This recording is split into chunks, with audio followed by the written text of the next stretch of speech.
No projeto nós temos que ter o quê? Tema, introdução, justificativa, objetivos, geral, específicos, metodologia e referência bibliográfica. Vamos lá pensar um pouquinho.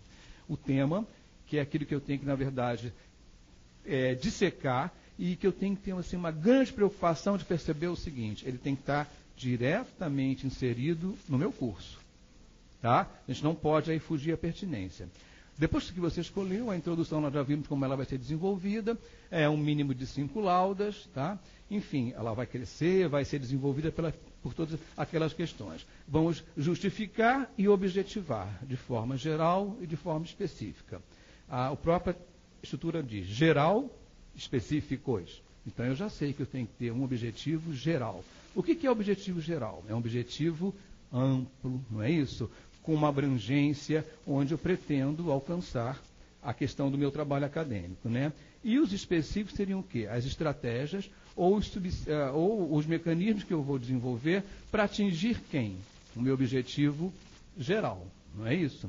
Obviamente, esse meu objetivo geral tem que estar de acordo com o quê? Com o meu processo de justificativa, que não poderá fugir da introdução. Então, é importante lembrar que nessa linha de argumentação, a gente tem que estar totalmente entrosado. Eu vou introduzir, eu vou justificar, eu vou objetivar, sempre relativo à minha temática. Eu não vou poder ter questões isoladas, separadas. Isso é que dá a qualidade desse meu trabalho.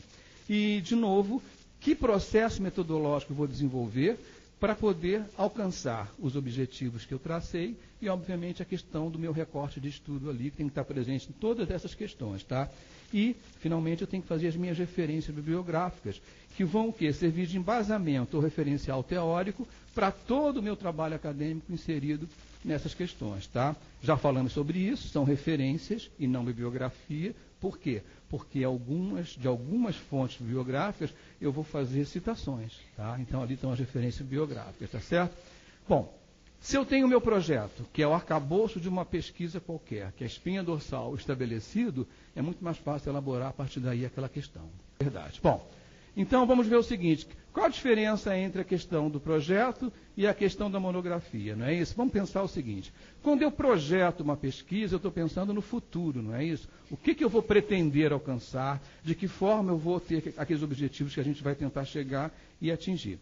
Quando eu já tenho o meu projeto estabelecido, já fiz a pesquisa, aí eu faço o quê? Eu começo a escrever sobre os resultados daquele meu projeto, certo?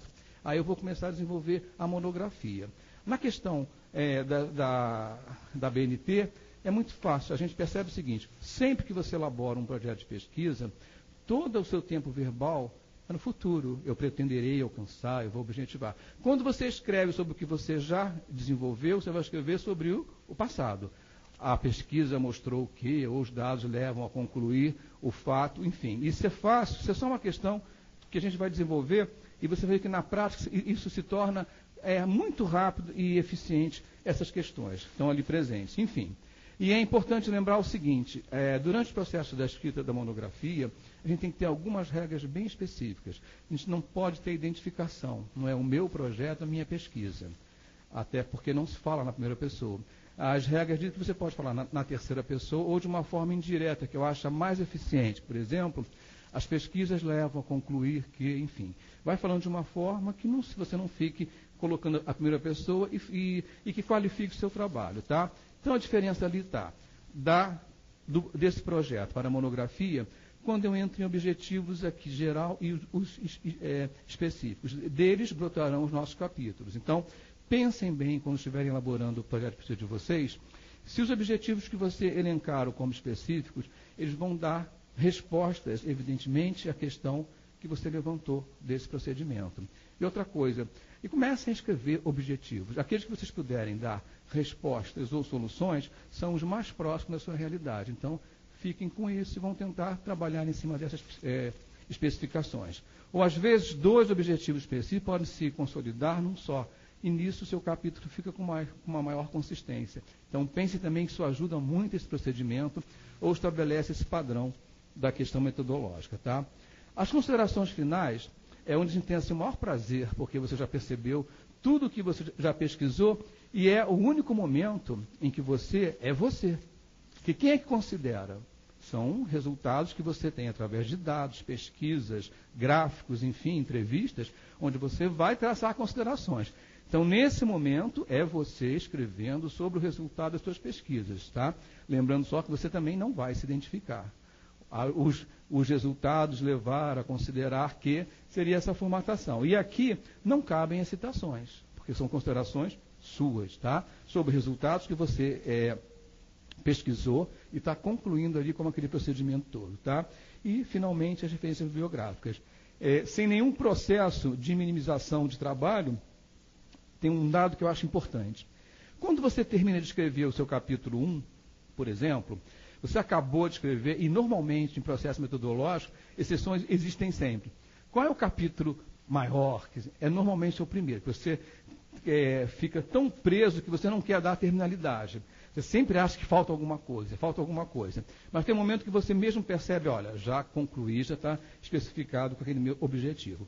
Terminou de fazer a produção textual desse capítulo, assim que terminar, faça um rascunho ou um arrazoado qualquer com as situações presentes e mais relevantes desse capítulo. A partir daí, com o capítulo 2, faz a mesma coisa. Acabou de escrever, guarda assim, os pontos mais importantes. Por quê?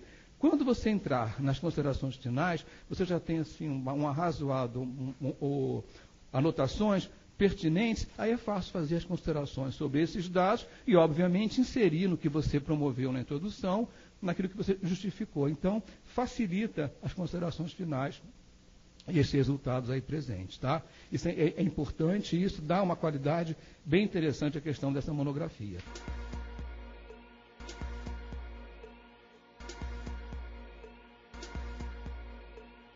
Trabalho de pesquisa a gente nunca abandona, até porque você tem um investimento intelectual, tem um investimento temporal e tem um crescimento.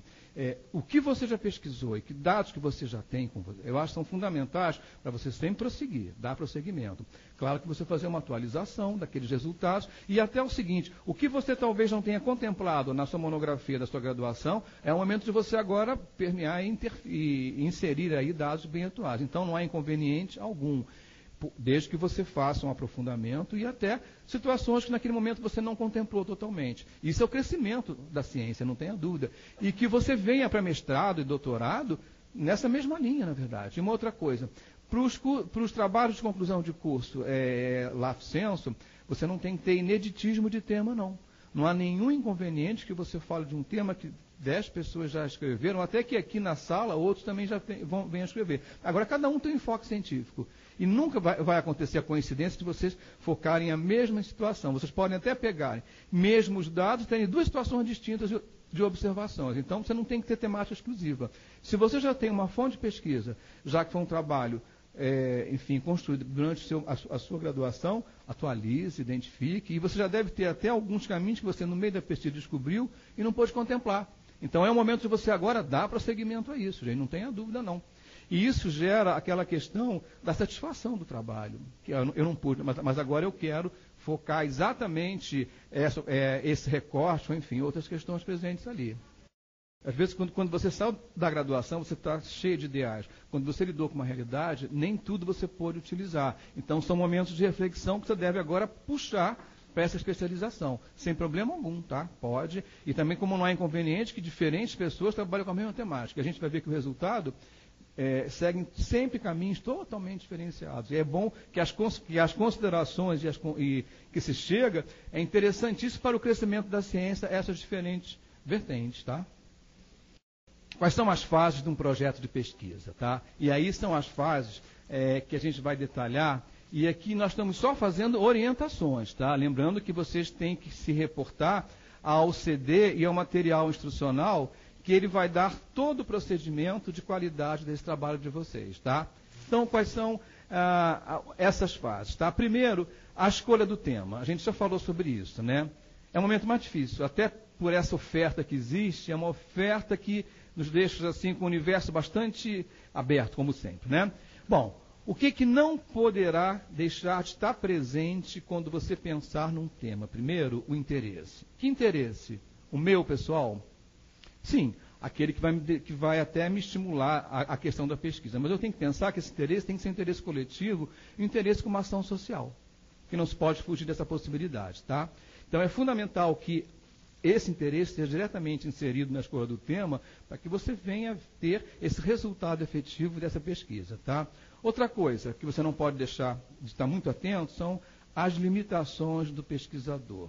Que limitações são essas? Eu tenho tempo para fazer, por exemplo, um trabalho de pesquisa em que eu vá utilizar como fonte de pesquisa estudo de caso, pesquisa de campo, e que eu possa fazer pesquisa, não sei, no município tal. Então, eu tenho que saber que essas limitações do pesquisador têm que estar diretamente inseridas quando eu for escolher esse tema, o qual eu vou tentar desenvolver, tá? Então, é fundamental essa questão dessas limitações, tá? O tempo, do momento, de dados que são ofertados, tudo isso tem grande importância quanto à escolha do tema, tá? A importância do tema, que seria a significação desse tema escolhido. Ele tem uma significação relevante para quem? Para onde?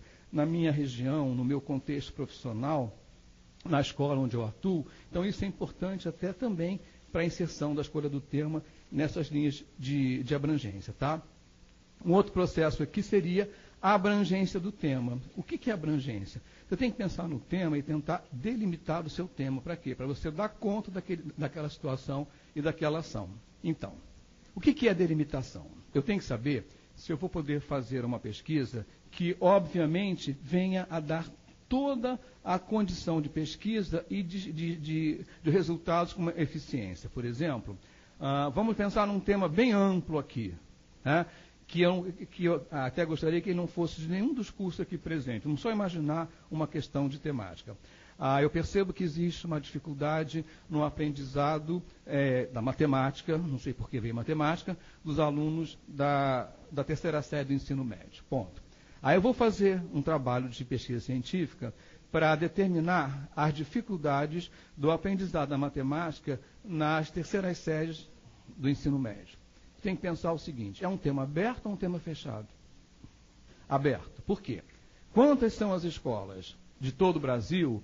Então, o que é delimitação? É você utilizar a temática e criar um universo de pesquisa. Então, eu vou fazer um estudo sobre a dificuldade de aprendizagem da matemática em 3 escolas do ensino médio do município, ou melhor, do estado do Rio de Janeiro. O que você fez aí? Você fechou a sua fonte de pesquisa, tá? Então, lembra o seguinte, e aí você vai chegar até o final e vai dar essa condição. Outra coisa, então, na escolha do tema, essa abrangência tem que estar bastante já dentro do seu universo a ser pesquisado, tá? Outra coisa importante é você trabalhar com tempo e recursos disponíveis. Eu tenho tempo disponível para pesquisar em todas as escolas do ensino médio do Rio de Janeiro? Claro que não. Então, e que eu tenho recurso para ir, não sei, tantas vezes por semana, a 2, 3 escolas, desde, sei lá, Campo Grande até o outro local, lá no final, lá no sul do estado, enfim, eu tenho que saber a disponibilidade. Isso faz parte, então, da linha já de toda a questão da escolha desse tema, tá? Uma outra possibilidade aqui seria, que materiais de consultas e dados eu tenho disponíveis, que são fontes primárias e fontes secundárias, né? As fontes primárias são o quê? Os referenciais bibliográficos, e as fontes secundárias seriam o quê? Periódicos, revistas. Ela está com uma revista excelente ali, que é Mente e Cérebro, que tem informações muito interessantes. A internet é uma fonte de pesquisa, na verdade, secundária, mas lembrando sempre, pesquisa na internet tem que ser de sites permanentes, não de sites que entram e saem que não tem fontes fidedignas, tá? Então, muito cuidado com essas questões. Enfim, eu tenho que saber que tipo de consulta. Como aquela mencionou o fato de que já tem uma pesquisa da graduação. Ela já tem fontes e dados tão relevantes e importantes, porque você já vivenciou um momento de pesquisa. Então, isso tudo leva à consideração. Vou fazer assim, rapidamente, uma questão da escolha do tema. O que ele tem que conter? O interesse, que não é apenas meu, que é um interesse, na verdade, de todo mundo acadêmico, né? Eu tenho que saber que limitações eu tenho para escrever aquela possibilidade. Isso é fundamental nessa escolha, tá? Eu tenho que saber da significação, lembrando o quê? A importância desse tema, né? A delimitação. Lembra que eu escolhi o tema, ele é maravilhoso, vou falar sobre aquecimento global. Ótimo. Onde? Que fatores? Tá? Que tipo? Então, vamos começar a delimitar essas questões. O tempo e recursos que eu tenho disponível, na verdade, e esse material das fontes de pesquisas primárias e secundárias. Tá? Então, isso é fundamental, são elementos que não podem estar, na verdade, separados desse momento da escolha do tema. Isso já ajuda você a pensar no seu universo de pesquisa. Nós estamos falando de quê? Das fases do projeto, não é isso? A gente falou do tema. E o que vem em seguida ao tema? Já que você escolheu, você introduz. Algumas linhas de pesquisa, algumas universidades dizem o seguinte, trabalham com a questão da elaboração desses trabalhos acadêmicos, com que a introdução seja a última coisa que se faça. A gente percebe que a introdução é efetivamente o primeiro momento que você faz. Sim, é o primeiro momento que você vai trabalhar no projeto de pesquisa, mas é também o quê? Aquele último que você vai rever, para ver se está de acordo com todas as fases que você já fez. Então, entre seu primeiro e o último, o mais importante é que você tenha uma interação entre as ações que você desenvolveu. Tá, né? E apresentar, obviamente, cada um tem um perfil para isso, tem uma forma de apresentar.